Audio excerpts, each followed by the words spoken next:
This video is sponsored by Lingoda. No matter what your German level is, you can find lessons to fit your needs on Lingoda. All of their lessons are live lessons with qualified native speakers who can help you reach your German learning goals. Click the link in the description and get started learning German with Lingoda today.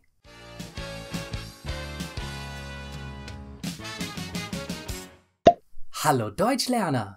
Im letzten Video hat Rainer eine Geschichte gelesen. Diese Geschichte hat euch viele unregelmäßige Verben im Präteritum gezeigt. Heute erkläre ich euch die Regeln dafür. Wenn ihr bis zum Ende dieses Videos schaut, werde ich eure Deutschlehrer ärgern, denn ich spreche über eine der umstrittensten Grammatikregeln im Deutschen. Sind sie starke Verben oder unregelmäßige Verben? Und gibt es einen Unterschied zwischen diesen Begriffen? Gibt es überhaupt regelmäßige starke Verben oder unregelmäßige schwache Verben? Wie ich schon in den anderen Videos gesagt habe, wird das Präteritum meistens verwendet, um etwas in der Vergangenheit beim Schreiben auszudrücken. Das Präteritum ist auch als die einfache Vergangenheit bekannt, denn man verwendet meistens nur ein Verb, um diese Vergangenheit auszudrücken. Das Verb sein ist ein perfektes Beispiel von unregelmäßigen Verben im Präteritum. Da ich euch dieses Verb schon erklärt habe, könnt ihr es natürlich im Präteritum konjugieren.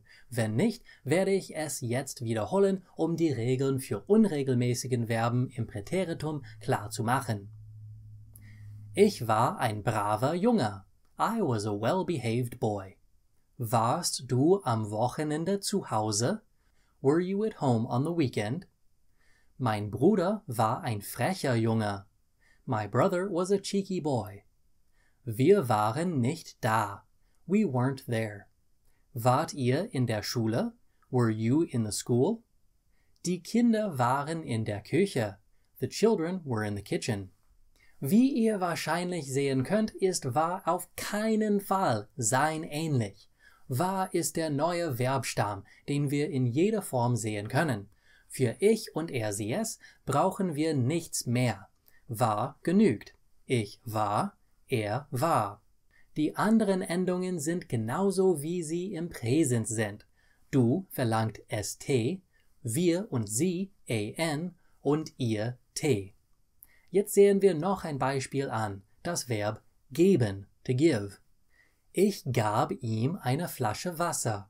I gave him a bottle of water. Was gabst du deinem Vater zum Geburtstag? What did you give your father for his birthday? Meine Mutter gab mir etwas Geld. My mother gave me some money. Meine Schwester und ich gaben dem Kind einen Lutscher. My sister and I gave the child a lollipop. Was gabt ihr dem Polizisten? What did you give the police officer? Die Lehrer gaben den Schülern die Hausaufgaben. The teachers gave the students the homework assignments. Wie man sieht, ist die Konjugation ganz einfach. Keine Endung für ich und er, sie, es und dieselben Endungen wie im Präsens für den Rest. Was passiert aber, wenn der Verbstamm mit s oder sz endet? Zum Beispiel essen. Im Präteritum ist der Verbstamm aß. Dann fügen wir einen Hilfsvokal e zwischen Verbstamm und Endung bei du und ihr hinzu. Die anderen Formen brauchen das nicht. Ich aß jeden Tag Schokolade. I ate chocolate every day. Aßest du den Apfel? Did you eat the apple? Der Angestellte aß das Butterbrot vom Boden. The employee ate the sandwich from the floor. Wir aßen jeden Tag in der Mensa. We ate in the dining hall every day. Aßet ihr den ganzen Käseleib? Did you eat the entire wheel of cheese? Die Bauarbeiter aßen jeden Tag um 12 Uhr. The construction workers ate every day at 12 o'clock. Wir machen dasselbe, wenn der Verbstamm mit d oder t endet. Zum Beispiel finden, to find. Im Präteritum fand. Ich fand den Heiligen Gral. I found the Holy Grail. Fandest du deine Schlüssel? Did you find your keys? Die Lehrerin fand den Spickzettel. The teacher found the cheat sheet.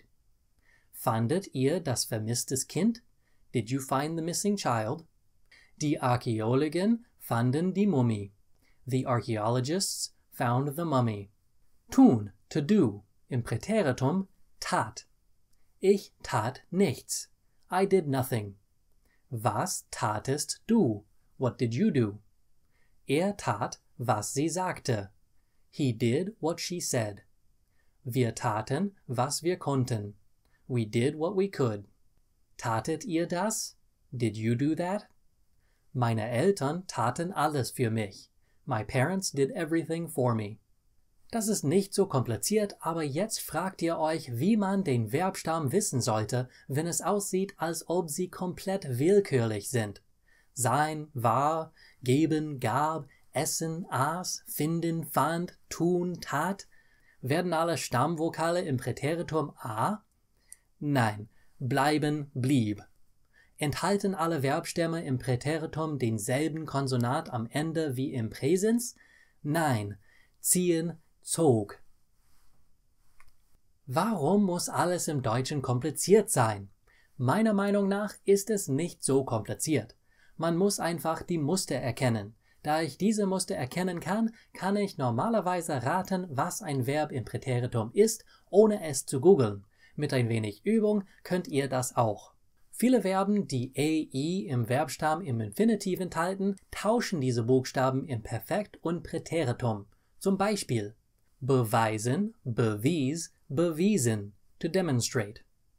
Bleiben, blieb, geblieben, to remain or stay.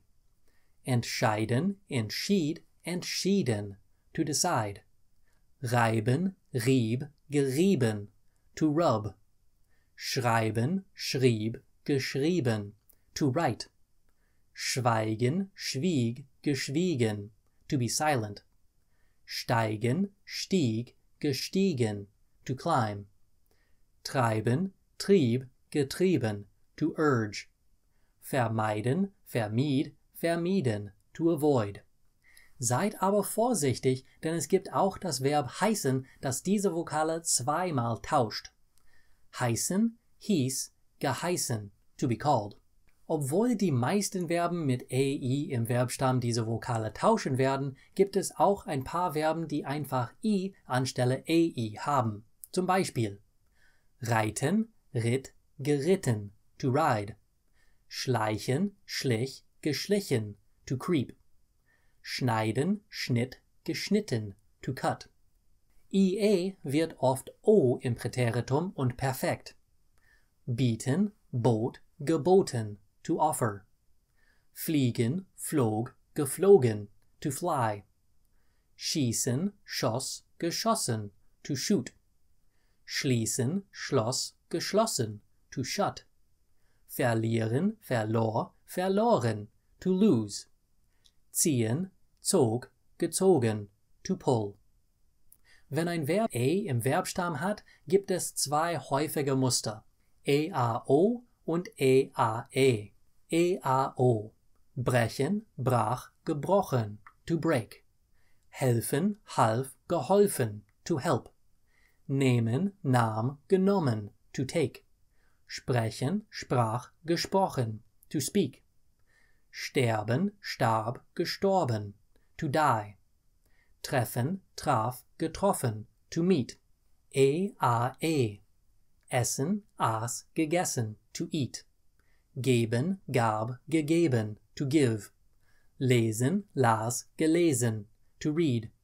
Sehen, sah, gesehen, to see. Treten, trat, getreten, to step or kick. Wenn ein Verbstamm a enthält, gibt es zwei häufige Muster. AUA und AIEA. AUA. Fahren, fuhr, gefahren, to drive. Laden, lud, geladen, to load. Schlagen, schlug, geschlagen, to hit. Tragen, trug, getragen, to carry. Waschen, wusch, gewaschen, to wash. A. Fallen, fiel, gefallen, to fall. Halten, hielt, gehalten, to stop or hold. Lassen, ließ, gelassen, to leave or let. schlafen, schlief, geschlafen, to sleep. Es gibt auch IAU und IAO Verben. Zum Beispiel IAU, finden, fand, gefunden, to find. Singen, sang, gesungen, to sing. Springen, sprang, gesprungen, to jump or spring. Trinken, trank, getrunken, to drink. IAO, beginnen, begann, begonnen, to begin.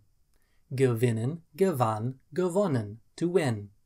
Schwimmen, schwamm, geschwommen, to swim. Was ich besonders hilfreich finde, ist, dass diese Verben oft im Englischen ähnlich sind, da Englisch und Deutsch zur gleichen Sprachfamilie gehören. Wenn man die englischen Verben schon kennt, sind die deutschen also viel einfacher. Zum Beispiel begin, began, begun, beginnen, begann, begonnen. Come, came, come, kommen, kam, gekommen. Drink, drank, drunk, trinken, trank, getrunken. Sing, sang, sung, singen, sang, gesungen. Sink, sank, sunk, sinken, sank, gesunken. Spring, sprang, sprung, springen, sprang, gesprungen. Stink, stank, stunk, stinken, stank, gestunken. Swim, swam, swum, schwimmen, schwamm, geschwommen. Ring, rang, rung, wringen, wrang, gewrungen. Obwohl diese Verben fast gleich im Englischen und im Deutschen aussehen, gibt es viele andere Verben, die unregelmäßig im Englischen und im Deutschen sind. Oft ist es so, wenn ein Verb im Englischen unregelmäßig ist, ist die deutsche Version auch unregelmäßig. Wenn du also im Englischen ein unregelmäßiges Verb verwendest, dann ist das Verb im Deutschen mit großer Wahrscheinlichkeit auch unregelmäßig. Sie sind vielleicht nicht ähnlich, wie sie unregelmäßig sind, aber es ist eine gute Faustregel. Unregelmäßig im Englischen, unregelmäßig im Deutschen. Leider können viele Englisch-Muttersprachler keine unregelmäßigen Verben mehr bilden. Dann ist es gar nicht hilfreich. Es gibt noch eine Kategorie von Verben, die manche Lehrer im Unterricht verwenden, die ich einfach blöd finde. Sie nennen diese Kategorie gemischte Verben oder unregelmäßige schwache Verben. Diese Kategorie beinhaltet zum Beispiel die folgenden Verben: bringen, brachte, gebracht, to bring. Denken, dachte, gedacht, to think. Haben, hatte, gehabt, to have. Kennen, kannte, gekannt, to know. Nennen, nannte, genannt, to name. Rennen, rannte, gerannt, to run. Wissen, wusste, gewusst, to know. Erstens erkläre ich, warum ich denke, dass es blöd ist, diese Verben entweder gemischte Verben oder unregelmäßige schwache Verben zu nennen. Sie folgen den Regeln für regelmäßige Verben im Präteritum nicht.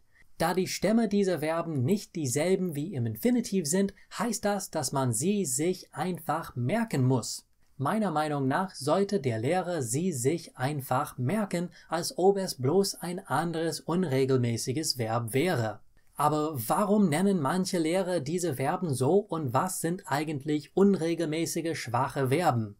Das ist ein semantischer Unterschied, den kein Lerner wirklich versteht oder braucht.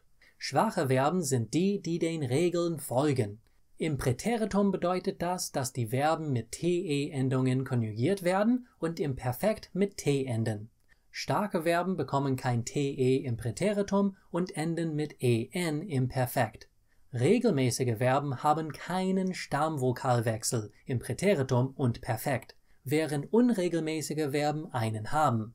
Es gibt auch manche Lehrer, die glauben, unregelmäßig heißt, dass das Verb fast keinen Regeln folgt und deshalb sind diese Verben sehr selten, zum Beispiel gehen, ging, gegangen. Es gibt leider ein paar Probleme mit diesem Gedankenprozess.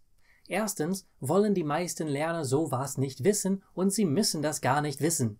Es ist einfacher zu sagen, es gibt zwei Kategorien von Verben, regelmäßige und unregelmäßige.